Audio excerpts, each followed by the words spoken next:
श्री कृष्ण भक्तों, हम इस वीडियो में नंदी कैसे बने भगवान शिव के वाहन की कथा लेकर आए हैं। पुराणों के अनुसार नंदी असल में शिलाद ऋषि के पुत्र थे और शिलाद ऋषि थे ब्रह्मचारी। दरअसल हुआ यूं कि ब्रह्मचारी व्रत का पालन करते करते शिलाद ऋषि के मन में एक डर बैठ गया। डर था कि बिना संतान उनकी मृत्यु के बाद उनका वंश समाप्त हो जाएगा। इसीलिए उन्होंने अपने वंश को आगे बढ़ाने के लिए एक बच्चा गोद लेने का मन बनाया।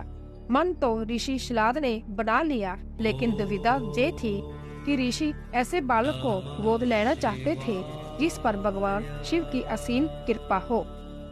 अब ऐसा बालक ढूंढने से भी मिलना मुश्किल था, तो ऋषि भगवान की घोर तपस्या में लीन हो गए। लंबे समय तक तप करने के बाद भी उन्हें इसका कोई भी फल प्राप्त नहीं हुआ। ऐसे में ऋषि शिलाद ने अपनी तपस्या को और कठोर कर दिया। काफी समय में कठोर तप के बाद आखिर भगवान शिव प्रसन्न हुए और उन्होंने ऋषि शिलाद को दर्शन दिए। भगवान शिव ने शिलाद ऋषि से कहा, मांगो, क्या वर मांगना चाहते हो।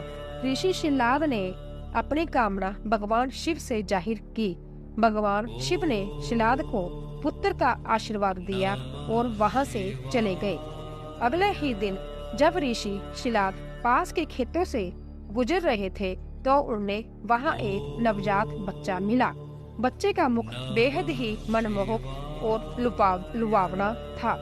ऋषि बच्चे को देख बहुत खुश हुए और यह सोचकर इधर उधर देखने लगे कि इतने प्यारे बच्चे को इस हाल में जहां छोड़कर कौन चला गया। तभी भगवान शिव की आवाज आई और उन्होंने कहा, शिलाद, यही है तुम्हारा पुत्र। अब तो ऋषि शिलाद की प्रसन्नता का कोई ठिकाना ही नहीं रहा। वह उसे अपने साथ अपने घर ले आए और उसका लालन पालन करने लगे। देखते देखते नंदी बड़ा हो गया। एक दिन ऋषि शिलाद के घर 2 सन्यासी आए। ऋषि शिलाद की आज्ञा से नंदी ने दोनों सन्यासियों का खूब आदर सत्कार किया, उन्हें भोजन करवाया। ऋषि शिलाद के घर मिले इस सेवा भाव से दोनों सन्यासी अधिक प्रसन्न हुए। उन्होंने ऋषि शिलाद को दिव्य आयु का आशीर्वाद दिया, लेकिन नंदी, जिसने उनकी इतनी मन से सेवा की थी, उसके लिए एक शब्द भी नहीं कहा। सन्यासियों द्वारा ऐसा किए जाने पर ऋषि शिलाद को आश्चर्य हुआ। अपनी जिज्ञासा को शांत करने के लिए शिलाद ने सन्यासियों से ऐसा करने के पीछे की वजह पूछी।